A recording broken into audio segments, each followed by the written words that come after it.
Hello everyone. काल आपण simplex method पर्यंत आलो होतो. तिथून समोर स्टार्ट करतो.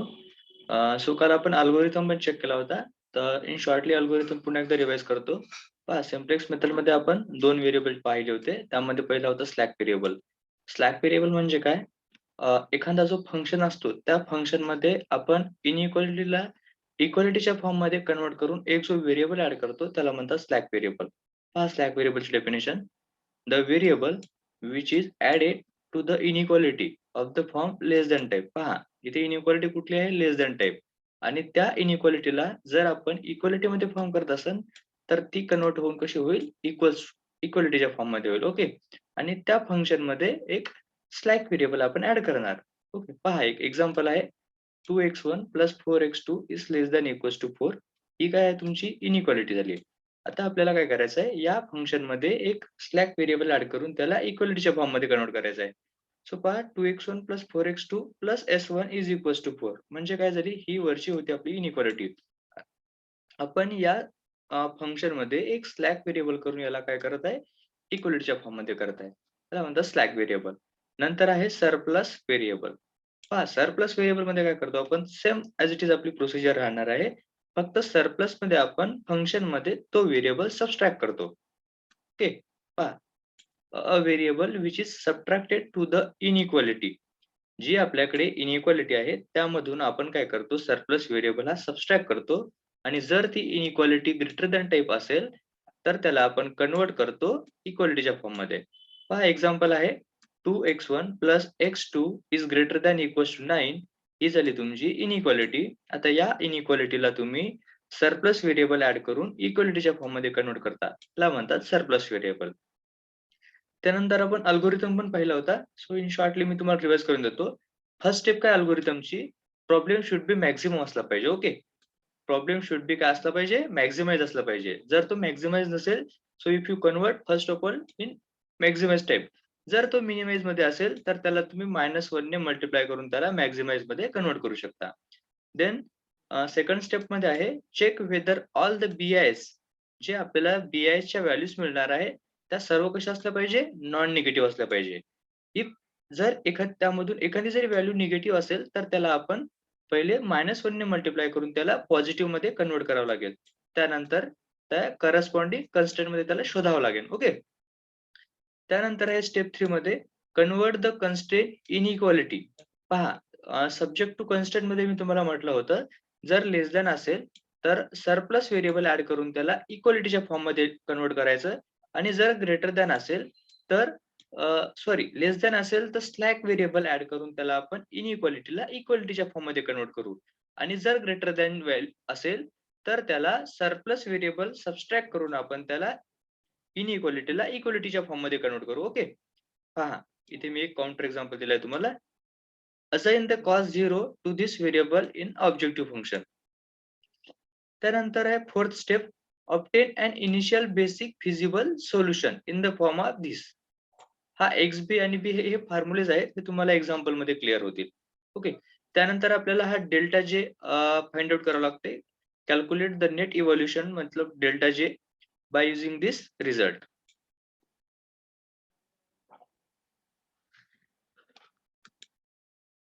ओके. आता पहा, हे जे डेल्टा जे आहे झेड जे मायनस सी जे हे ह्या ज्या व्हॅल्यू आहेत, तुम्हाला आपण जे एक चार्ट ड्रॉ करणार आहोत त्या चार्टमध्ये तुम्हाला झेड जे, सी जे आणि summation of C B over the X J ह्या सुद्धा व्हॅल्यू तुम्हाला सर्व टेबलमध्ये गिव्हन असतील. So if you all the delta जेस आर ग्रेटर दॅन 0, जे आपल्याला डेल्टा जेस मिळणार आहे त्या टेबलमध्ये असा एक टेबल राहणार आहे सिम्प्लेक्स मेथडचा. इथे तुम्हाला मिळणार आहे डेल्टा जे. जेव्हा इथे डेल्टा जे सर्व व्हॅल्यू काय देईल? पॉझिटिव्ह देईल. तेव्हा आपण तेव्हा आपण नेक्स्ट स्टेपकडे जाऊ शकतो. Then the optimal solutions has been obtained. Okay. जेव्हा ऑल डेल्टा जेस आर ग्रेटर दॅन 0 असतील आणि if if any delta J is less than equals to 0 मतलब डेल्टा जे ची एक तरी व्हॅल्यू जर निगेटिव्ह असेल तर आपल्याला नेक्स्ट स्टेपकडे जावं लागेल. Okay. Then after your next step, if more than one delta is are negative, जर एक पेक्षा जास्त डेल्टा जर ही निगेटिव्ह असेल, then we select the most negative among that. मतलब जर एका टर्म मध्ये 2 किंवा 2 पेक्षा जास्त डेल्टा जर निगेटिव्ह असतील, तर आपण त्यामधला जो सिलेक्ट करू आपण मोस्ट निगेटिव्ह वाला. जर तिथे -3 आणि -6 असेल, तर ऑब्व्हियसली आपण -6 सिलेक्ट करणार. So then if ZR - CR = XK हा एक रिलेशन आहे. हा रिलेशन लक्षात असू द्या. Okay. Then after all then finding the outgoing vector आणि इनकमिंग वेक्टर. पहा नेक्स्ट स्टेप काय आहे? To find the outgoing vector. आता हे आउटगोइंग वेक्टर काय आहे आणि इनकमिंग वेक्टर काय आहे हे तुम्हाला मी प्रॉब्लेम मध्ये क्लिअर करून सांगेन. Then you calculate the ratio of XB upon XK. जर हे XB अपॉन XK चा रेशिओ जो सर्वात स्मॉलेस्ट येतो, लिस्ट पॉझिटिव्ह, जो XB अपॉन XK चा रेशिओ लिस्ट पॉझिटिव्ह येईल, तो राहील तुमचा आउटगोइंग वेक्टर. ओके. पहा लिस्ट पॉझिटिव्ह असला पाहिजे तो. आणि नेक्स्ट प्रोसेस काय आहे? and choose the minimum value of that ratio including 0 as well. List positive म्हणजे 0 पण येणार. ओके. 0 सुद्धा हा एक लिस्ट पॉझिटिव्ह नंबर आहे. So let if xk the row in which xk is present is called that key row. Okay.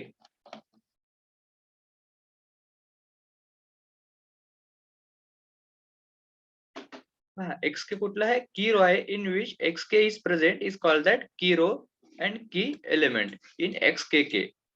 Next step आहे, now we make the key element is unity by dividing the key row by key element. Okay, itself. And all the element column of key element make that 0. आता next ज्या step आहेत ते तुम्हाला मी example मध्ये पूर्ण clear करून सांगेन. Okay.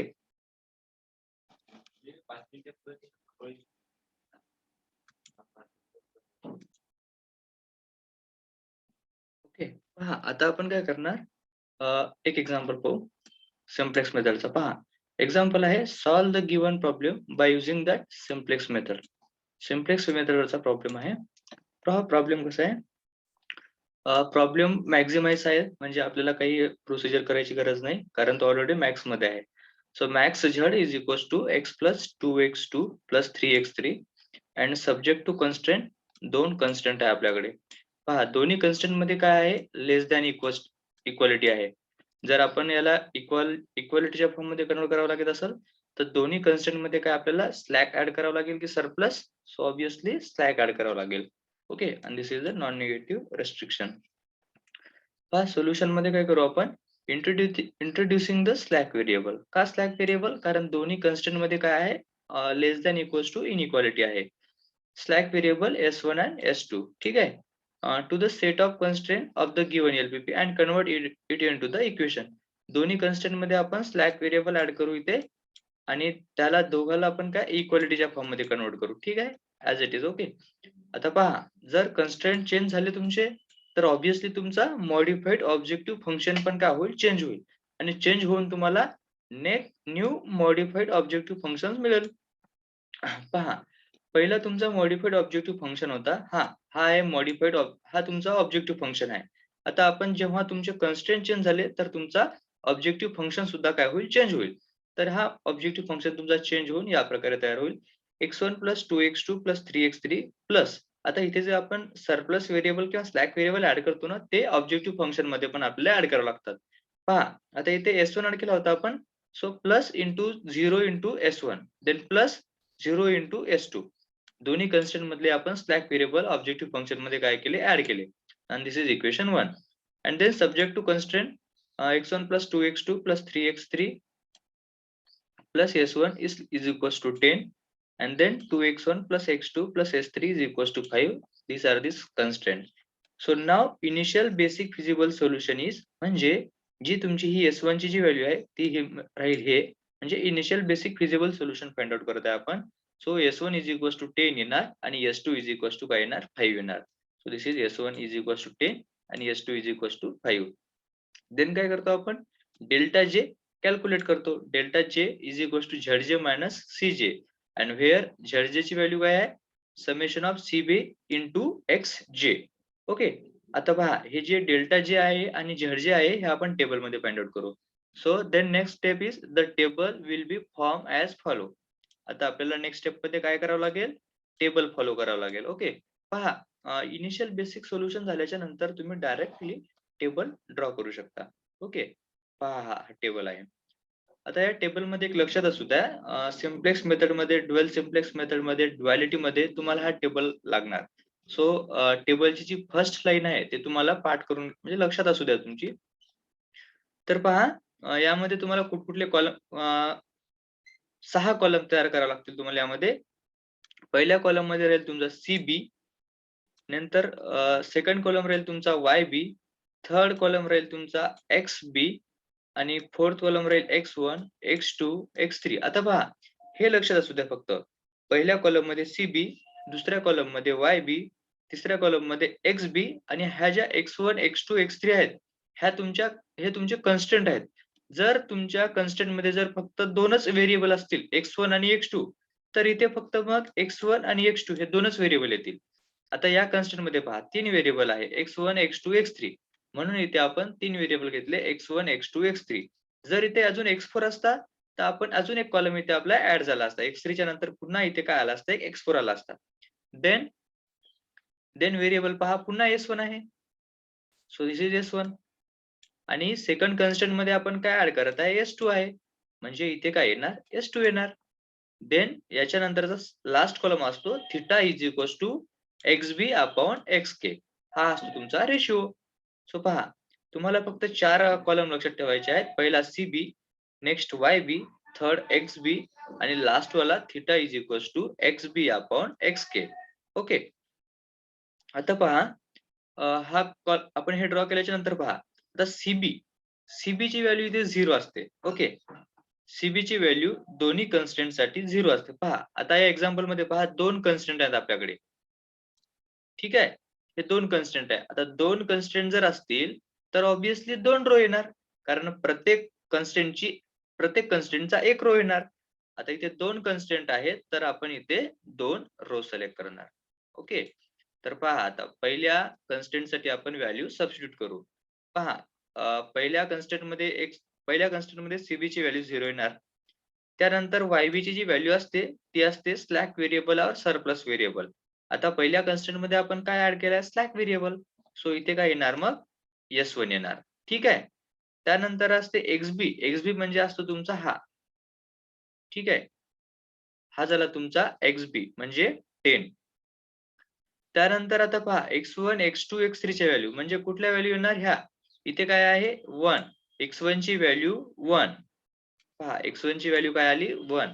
त्यानंतर X2 ची व्हॅल्यू आहे 2. This is 2. X3 ची व्हॅल्यू आहे 3. This is 3. त्यानंतर पहा S1 ची व्हॅल्यू सुद्धा काय आहे? 1 आहे. आता या रो मध्ये S2 आहे का? नाही आहे. म्हणजे इथे काय येणार मग? 0 येणार. ओके. हा लास्टला फाइंड आउट करू आपण. नंतर पहा सेकंड कन्स्टंट पहा. सेकंड कन्स्टंट मध्ये पण CB ची व्हॅल्यू ऑब्व्हियसली 0 येणार. YB ची व्हॅल्यू काय येईल इथे? S2 येईल. XB ची व्हॅल्यू इथे 5 येईल. नंतर X1 ची व्हॅल्यू 2, X2 ची व्हॅल्यू 1 आणि X3 नाहीच आहे म्हणजे X3 ची व्हॅल्यू येणार 0. सो पहा 2, 1, 0. Then S1 is also absent. So S1 ची पण व्हॅल्यू 0 येणार आणि S2 आहे म्हणजे S2 ची व्हॅल्यू इथे काय येईल? 1 येईल.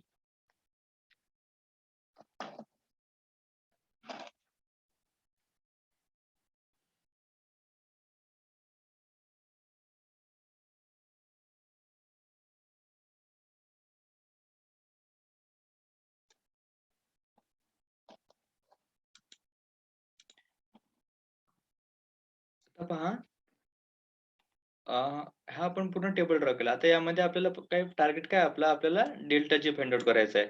पहा XB च्या खाली आपण काय लिहिणार? डेल्टा जी लिहिणार. सो आपल्याला आता डेल्टा जी फाइंड आउट करायचं आहे म्हणजे काय करायचं आहे? डेल्टा जीचा एक फॉर्म्युला आहे आपल्याकडे. सो फॉर्म्युला आहे delta J is equals to summation of XB into XJ minus CJ. Okay. आता आपल्याला जर डेल्टा जे फाइंड आउट करायचं असेल, तर आपल्याला ह्या पूर्ण व्हॅल्यू फाइंड आउट कराव्या लागतील. पहा हे CJ जो आहे ना, आता पहा CJ पहिला कन्स्टंट काय आपल्याकडे 1, 2, 3 आहे. म्हणजे X1 plus 2X2 plus 3X3 plus S1 हा वाला कन्स्टंट आहे. ओके. सो हा वाला राहील CJ. तो पहा XB च्या वरी मी काय लिहित आहे? CJ लिहित आहे. X1 ची व्हॅल्यू 1 आहे. X2 ची व्हॅल्यू 2 आहे. त्यानंतर X3 ची व्हॅल्यू पहा इथे 3 आहे. आणि हे काय लिहिणार मी? 0, 0 हे जे CJ आहे ना, हे ऑब्जेक्टिव्ह फंक्शन आहे. हा ही जी CJ ची व्हॅल्यू आहे ना, हे मी कशाचे पॉइंट लिहत आहे? ऑब्जेक्टिव्ह फंक्शनचे. पहा, ऑब्जेक्टिव्ह फंक्शनमध्ये पहा, x1 ची व्हॅल्यू काय आहे? 1 आहे. x2 ची व्हॅल्यू 2 आहे. x3 ची व्हॅल्यू 3 आहे. नंतर S1 ची व्हॅल्यू 0 आहे आणि S2 पण काय आहे? 0 आहे. सो पहा, मी CJ चे कन्स्ट्रेंट लिहत आहे. S1 ची व्हॅल्यू पहा इथे. एकदा इरेज करून सांगतो पूर्ण.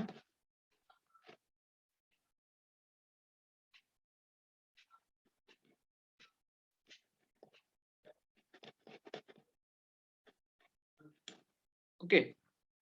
पहा, हे आपण जे CJ फाइंड आउट करणार आहोत ना, तर हे CJ असते आपलं ऑब्जेक्टिव्ह फंक्शन. Objective function. पहा, ऑब्जेक्टिव्ह फंक्शनमध्ये x1 ची व्हॅल्यू 1 आहे, x2 ची व्हॅल्यू 3 आहे, x3 ची व्हॅल्यू 3 आहे. सॉरी, x2 ची व्हॅल्यू 2 आहे, x3 ची व्हॅल्यू 3 आहे. नंतर S1 0 and then S2 is 0. आता आपला टार्गेट काय आहे? हा डेल्टा J फाइंड आउट करायचा आहे आपल्याला. आता डेल्टा J फाइंड आउट करण्यासाठी आपल्याकडे एक फॉर्म्युला आहे. Summation of CB into XJ minus CJ. आता या फॉर्म्युल्यामध्ये सर्व व्हॅल्यू आपण काय करणार इथे सबस्टिट्यूट करणार.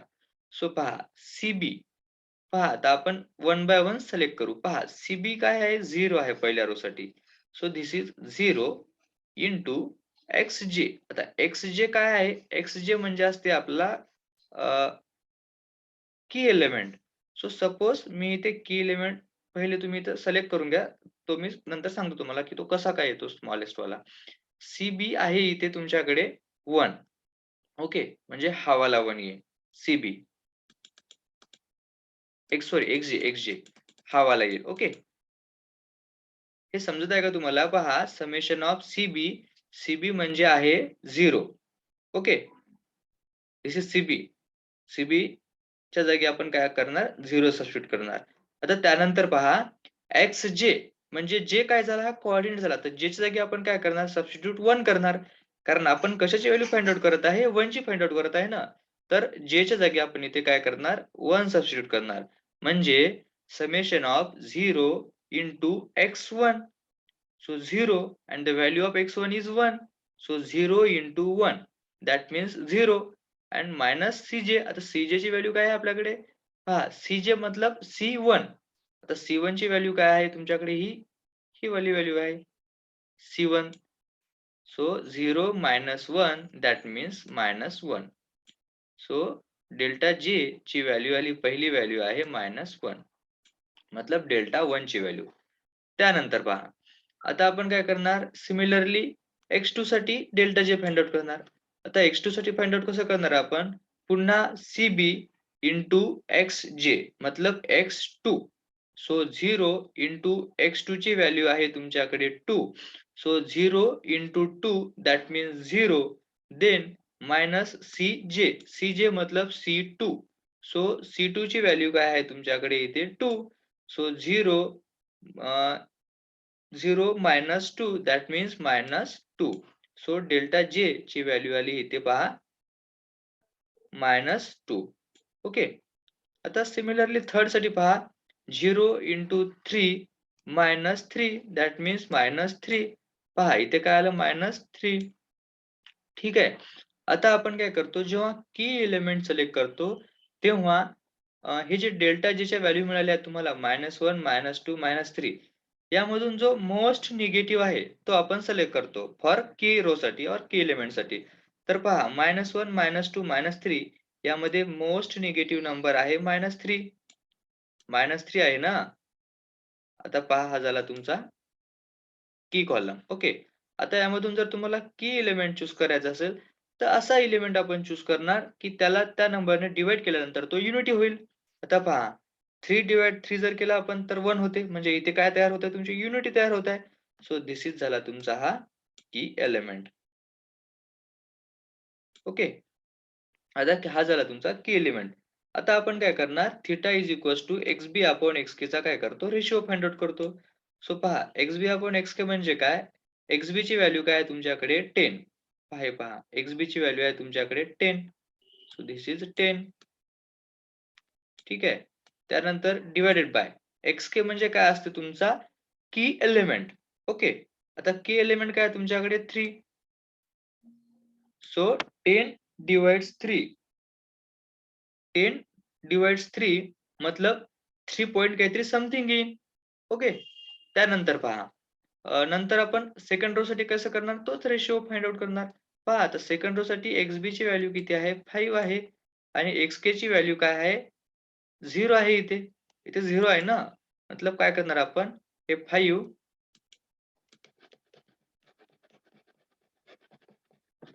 एकदा इरेज करतो पूर्ण सर्वांना अजून क्लिअर दिसेल. ओके. See here. पहा आता आपण काय करणार पुन्हा सेकंड रो साठी रेशिओ फाइंड आउट करणार. आपला काय रेशिओ काय XB अपॉन XK मतलब हा झाला XB तुमचा 5 आणि XK म्हणजे झाला हा 0.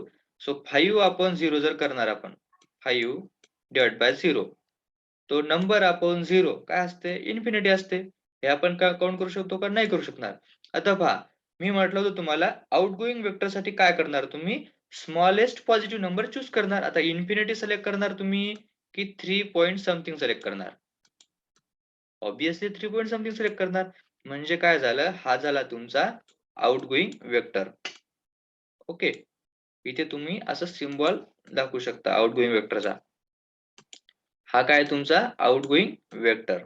ठीक आहे. आता हा झाला आउटगोइंग वेक्टर. तर इनकमिंग वेक्टर कुठला तर इनकमिंग वेक्टर असतो तुमचा हा. जो तुम्हाला की एलिमेंट देतो तो कॉलम असतो तुमचा इनकमिंग एलिमेंट. ओके. क्लिअर. त्यानंतर पहा now we make the key element. Now we make the key element is unity. म्हणजे हे जे तुम्ही आपण ऑपरेशन केलंय ते मी आता थेरी मध्ये लिहित आहे. आपल्याला टार्गेट काय आहे की एलिमेंटला आपल्याला युनिटी बनवायचा आहे by dividing the key row. By dividing the key row by key element itself. Okay. मतलब की एलिमेंटला आपल्याला युनिटी करण्यासाठी त्याच रोला त्याच नंबरने डिवाइड करायचं म्हणजे तो काय होईल युनिटी होईल. And all element in column of key element make that 0. So here incoming vector is a x3. पहा आता इथे पहा इनकमिंग वेक्टर काय आहे तुमचा x3 आहे आणि आउटगोइंग वेक्टर काय आहे तुमचा s1 आहे. ओके. पहा पुन्हा आपल्याला एक टेबल ड्रॉ करावं लागेल. कुठपर्यंत आपल्याला टेबल ड्रॉ करावं लागते जोपर्यंत जोपर्यंत ह्या ज्या व्हॅल्यू आहेत ना ह्या पॉझिटिव्ह येत नाही. ओके. आता पहा नेक्स्ट टेबल मध्ये पहा तोच सेम तुम्हाला XB माहित पाहिजे YB पाहिजे आणि CB माहित पाहिजे पहिली नंतर YB नेक्स्ट XB आणि हे जे आहेत X1 X2 X3 हे तुमचे कन्स्ट्रेंट आहेत. त्यानंतर S1 आणि S2 हे तुमचे स्लॅक आणि सरप्लस असतात. सो CJ हे 1 2 3 हे जे आहेत हे झाले तुमचे ऑब्जेक्टिव्ह फंक्शनचे पॉइंट. ओके. हे झाले तुमचे ऑब्जेक्टिव्ह फंक्शनचे point CJ.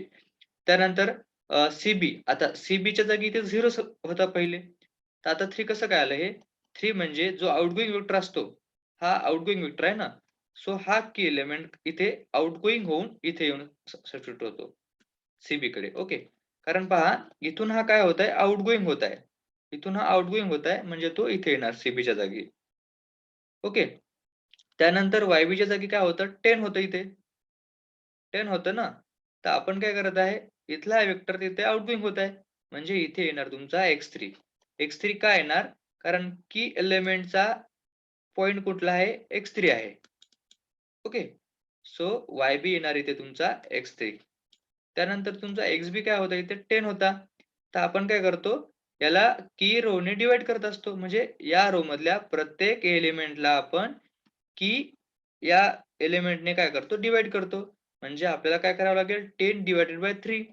So this is 10 divided by 3.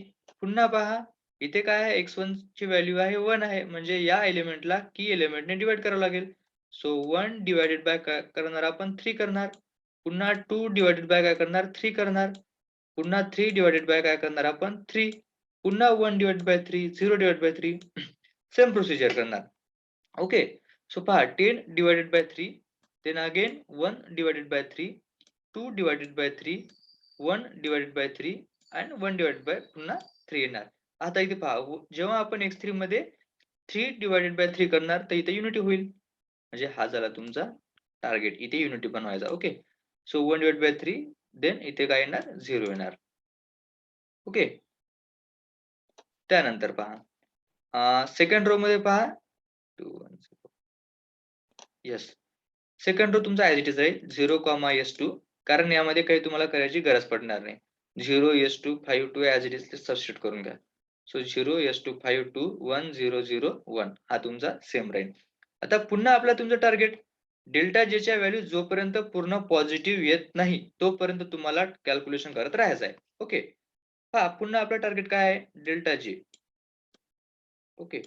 आता मला सांगा डेल्टा जेचा फॉर्म्युला काय आहे? Delta J is equals to summation of CB into XJ minus CJ. Okay. CB into XJ minus CJ. Okay. हा आहे तुमचा डेल्टा जेचा फॉर्म्युला. आपला मेन टार्गेट काय आहे? जोपर्यंत डेल्टा जेच्या पूर्ण व्हॅल्यू ह्या पॉझिटिव्ह येत नाही तोपर्यंत आपल्याला नेक्स्ट स्टेप करत जायचं आहे. आता पहा आपल्याला हे डेल्टा जे फाइंड आउट करायचं आहे. So delta J find out करण्यासाठी आपल्याला काय लागेल? CB लागेल, XJ लागेल आणि CJ लागेल.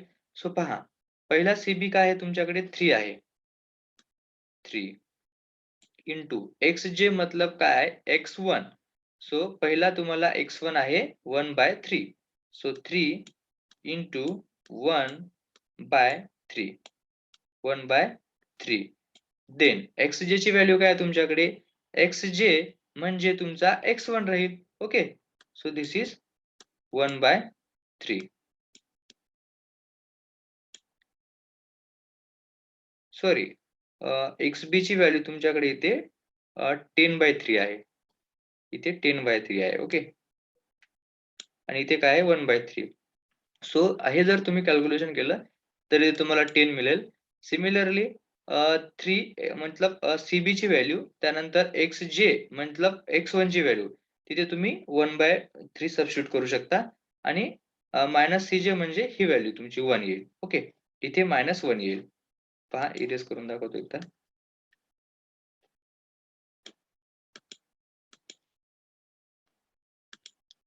पहा CB काय आहे तुमच्याकडे 3 आहे. Okay. Then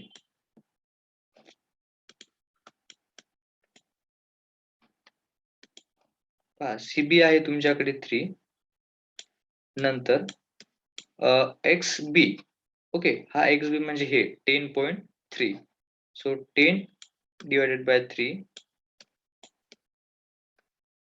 okay. Then XJ तर इथे नाही आहे म्हणजे इथे तुमची काय राहणार आहे 0 राहणार.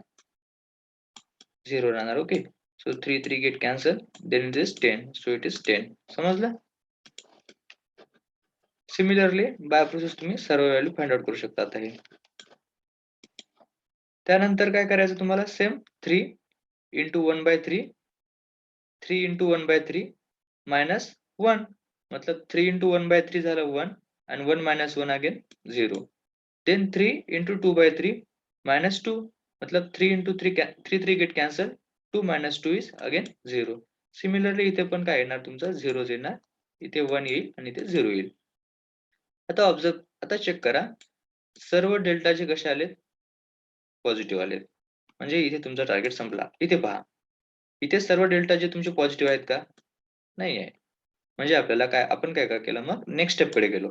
जोपर्यंत तुमचे सर्व डेल्टा जे हे पॉझिटिव्ह येत नाही, तोपर्यंत तुम्हाला नेक्स्ट स्टेपकडे जावं लागेल. आता इथे पहा सर्व डेल्टा जे तुमचे कसे झाले? पॉझिटिव्ह झाले. म्हणजे तुमचा इथे प्रॉब्लेम हा ऑपरेशनली संपला. आता पहा थिअरीमध्ये all the delta j's is greater than equals to 0. So all delta जेस are positive. The optimum solution is reach. म्हणजे आपण ऑप्टिमम सोल्युशन पर्यंत इथे काय झालं? आलो. आता पहा X1, X2 ची व्हॅल्यू काय आहे आपल्याकडे? 0 आहे. ठीक आहे. X1 is equals to X2 is equals to 0 आणि X3 ची व्हॅल्यू काय आहे तुमच्याकडे? 10/3. मी तुम्हाला पहा अल्गोरिथम मध्ये म्हटलं होतं XB काय असते? तर आपला मेन टार्गेट आहे हा XB फाइंड आउट करायचा. मतलब X1, X2, X3 च्या व्हॅल्यू फाइंड आउट करायच्या. आता इथे पहा हा X3 आहे. फक्त आपल्याला X3 चीच व्हॅल्यू मिळाली ना. X1, X2 आहे का कुठे? नाही आहे. मतलब X1 ची व्हॅल्यू पण 0 राहील.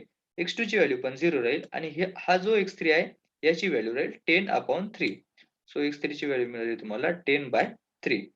आता जो तुमच्याकडे फंक्शन आहे मॅक्स झड हा फंक्शन या फंक्शन मध्ये तुम्हाला ज्या नवीन व्हॅल्यू मिळाल्या आहेत X1, X2, X3 च्या त्या व्हॅल्यू तुम्ही इथे सबस्टिट्यूट करणार. तर x1 ची व्हॅल्यू 0 आहे, x2 ची व्हॅल्यू पण 0 आहे. सो 0 प्लस 0 हे 3 ॲज इट इज राहील आणि x3 ची व्हॅल्यू काय आहे तुमच्याकडे 10/3. So into 10/3, 3 get cancel. Max z is equals to 10. This is a final solution. Okay.